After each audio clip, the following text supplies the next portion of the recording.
Was one of the riskiest sons of bitches alive. But people, we cannot sum up a man's life with a bunch of numbers on a computer screen. Right? We all need to look into our hearts and go, do I think this dude is gonna die in a few years or not? Is old Leland here gonna fight off a man with the last name Reaper, first name who goes by the last name Reaper, first name Grimm? Or will this base jumping, crocodile wrestling, shark diving, volcano luging, bear fighting, snake wrangling, motocross racing bastard die? And the answer is no, friends, which is why myself, Reuben Pfeffer, Stan, and all of us here at Derby and Friends are willing to lay our asses on the line and proudly recommend that Leland and Lou receive $50 million in life and health and automobile insurance for a duration of no less than 20 years. What do you think, guys? Are you that kid from Crocodile Tears?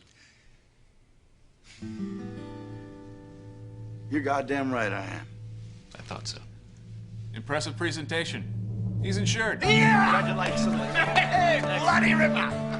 Love you, son.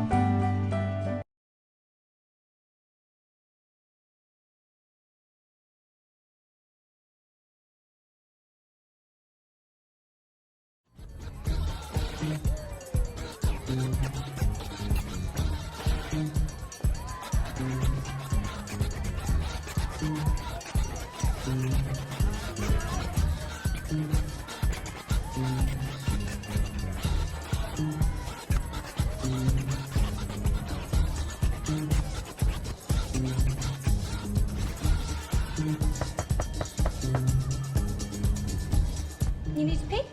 No.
Idiot. I'm a fucking idiot. I'm a fucking idiot. I'm a fucking idiot. I'm a fucking idiot. I'm a fucking idiot. Fucking idiot. Fucking idiot. Fucking idiot.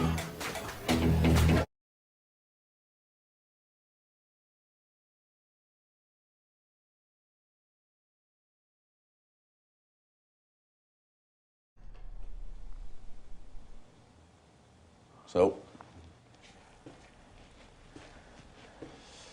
That place that you were talking about? Yeah, what place? The one that we were going to knock off? Yeah. To rob? Say it. Tell me about it. I'm not going to tell you about it until you say you're in. And once you say it, there's no way out.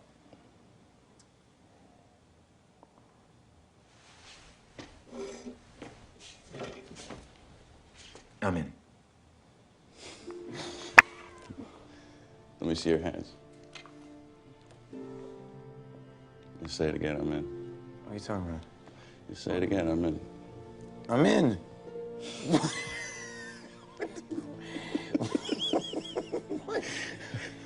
I just wanted to see if you're pawning any of that chicken chip baby stuff like when we were kids. You know, it doesn't count. I'm fingers crossed. I'm in. What are we doing and when? It's a jewelry store. Does this ring a bell? No. What if I tell you it's got a Foot Locker on one side and a Claire's Accessories on the other?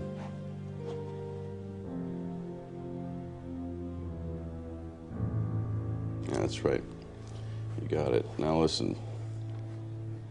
We don't want Tiffany's. We want a mom-and-pop operation in a busy place on a Saturday with a week's take still in the safe. We both work there. We know the safe combinations. We know the burglar alarm signals. We know everything is.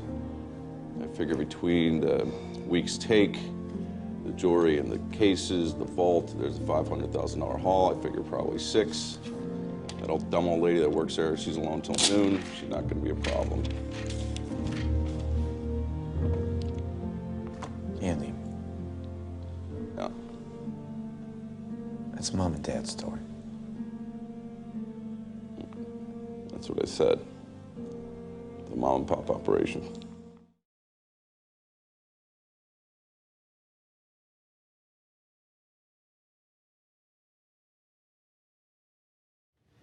You've also said that these cause methods, can cure leukemia, according to your book. And some forms of leukemia. In being able to access past lives, we are able to treat illnesses that may have started back thousands, even trillions of years. Trillions? With a T, sir.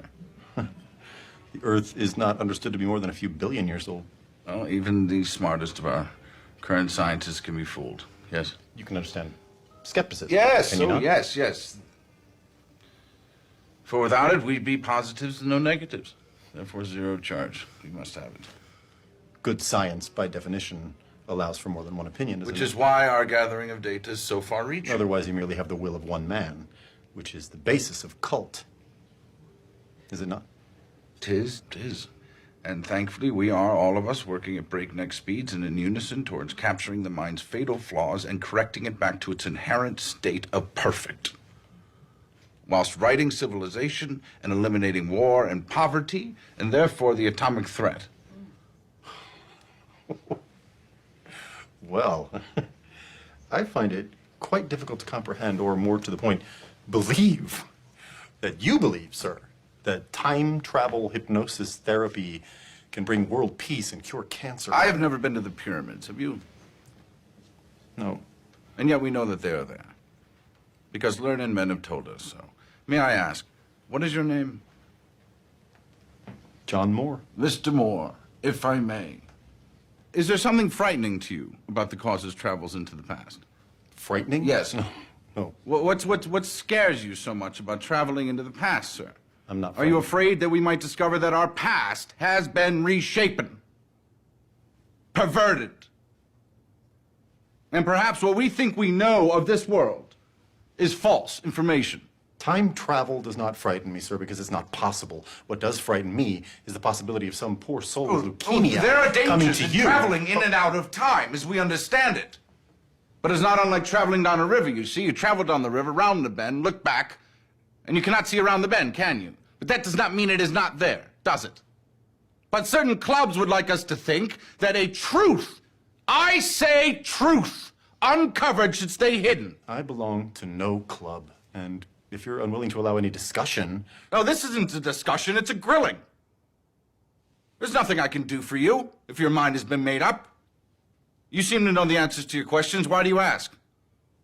I'm sorry you're unwilling to defend your beliefs in any kind of rational Oh, way. if you already know the answers to your questions, then why ask? Pig fuck!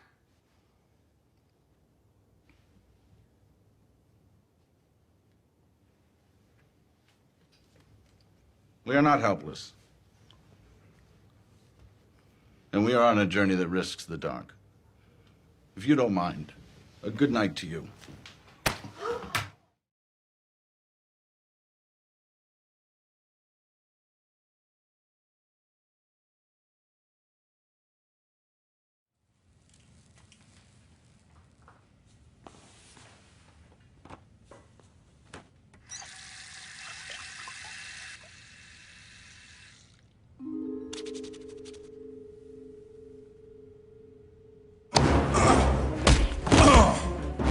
Quiet.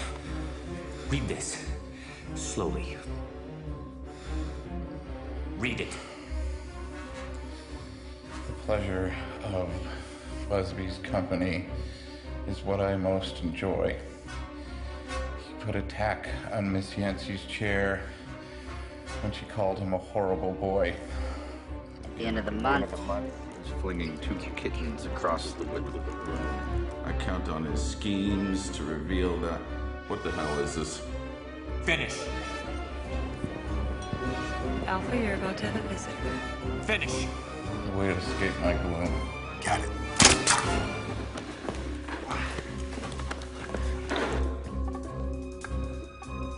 Alpha, do you copy? The guard's on his way. Delta, stall him. I need more time. It's too late for that. He's in the hallway.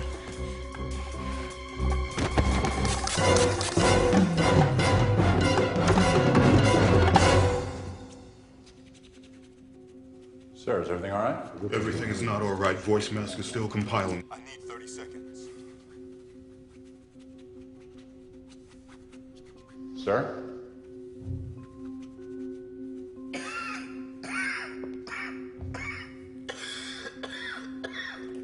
Sir?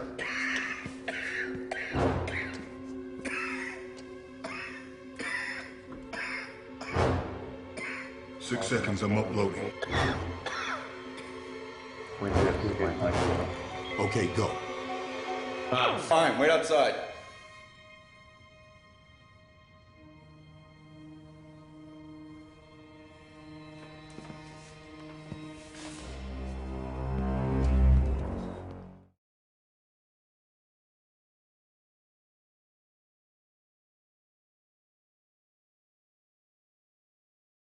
Friends with the rock stars.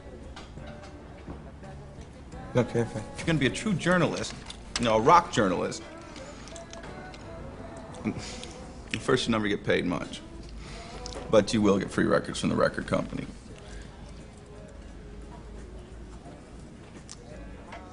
There's fucking nothing about you that is controversial, man. God, it's going to get ugly, man. They're going to buy you drinks. You're gonna meet girls. They're gonna try to fly you places for free, offer you drugs, and I know it sounds great, but these people are not your friends. These are people who want you to write sanctimonious stories about the genius of rock stars, and they will ruin rock and roll and strangle everything we love about it. Because they're trying to buy respectability for a form that is gloriously and righteously dumb. And you're smart enough to know that. And the day it ceases to be dumb is the day it ceases to be real. Right? And then it just becomes an industry of cool. I mean, I'm telling you, you're coming along at a very dangerous time for rock and roll. I mean, the war is over. They won. 99% of what passes for rock and roll these days, silence is more compelling. That's why I think you should just turn around and go back, and be a lawyer or something.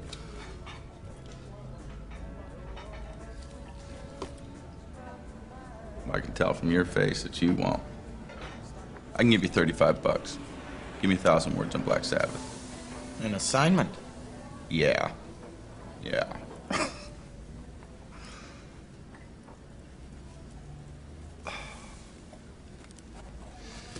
Hey. You have to make your reputation on being honest and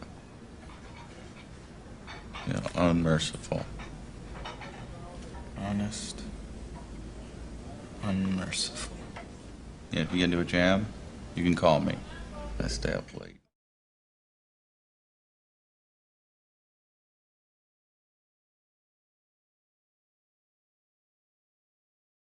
The next day she went to confession.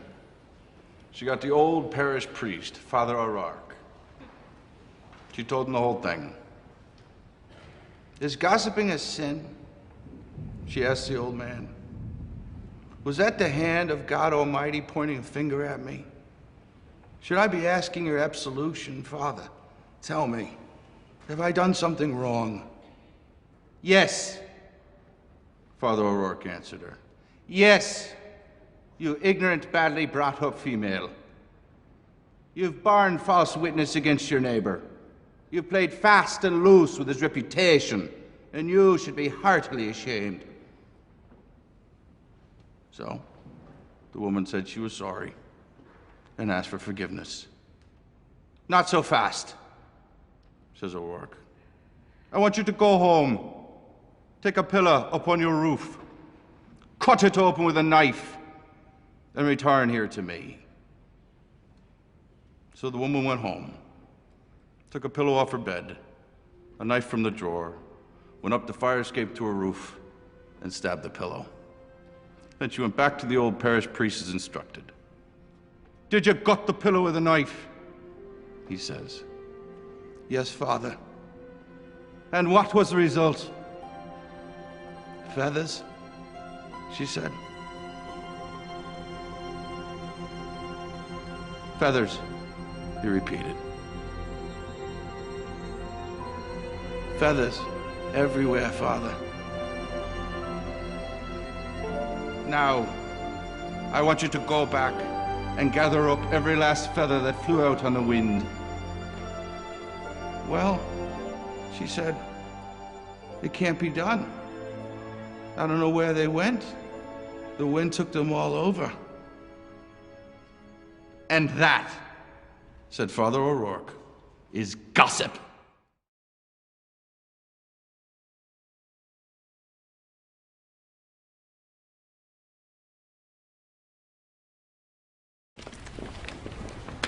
Gus! You and 3 other guys. Yeah. Well, I will tell you what I told Harold Holt. I can get the money. Now, the $10 million is a joke. Fine. What do you need? To do what? To shoot down the helicopters. To shoot down the helicopters. We can help them shoot down the goddamn helicopters. Everything's going to start going our way. There was a story about a Zen master and a little boy. Yeah. It's Stu. Oh, you should be on this. Stu? No, it's gonna be fun. It was a party in Vegas. A lot of drugs, a lot of people I don't know. I was there with Crystal Lee and this guy, Paul Brown, who wanted me to invest in a TV show for Crystal. I don't know. Well, I don't know. It's gonna be like a Dallas set in Washington. Stu, what does it matter? Okay. Okay. Will Crystal back up your story that you weren't using? Just go put out the statement. You know what? You never should have been in the same room, Congressman.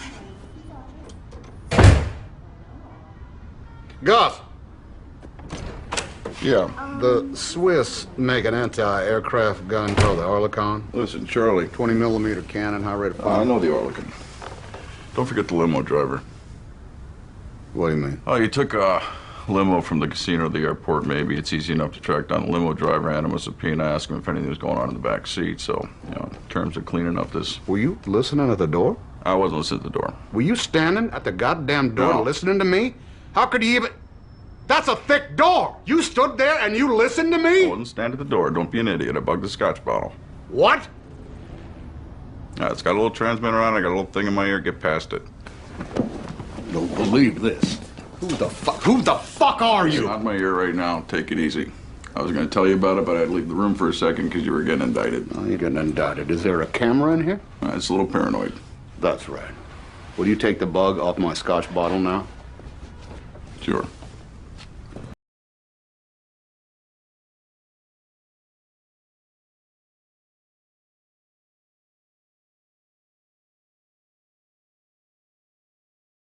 And he said, I feel like you're spiting me.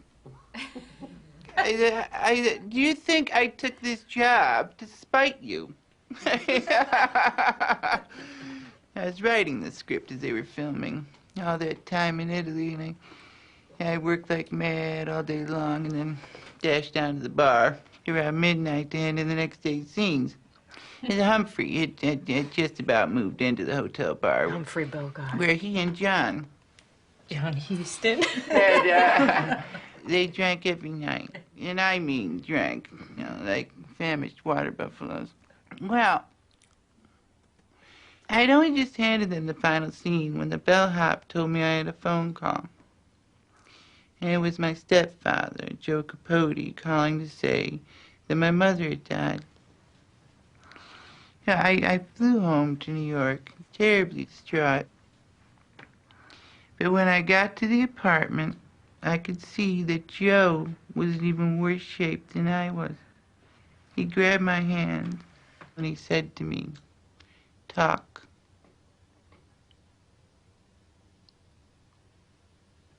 Hey, talk about anything, you know? I mean, any subject in the world. Don't worry whether it'll interest me or not. Just talk. So I won't break down. He couldn't bear to be alone with his thoughts. It was too painful.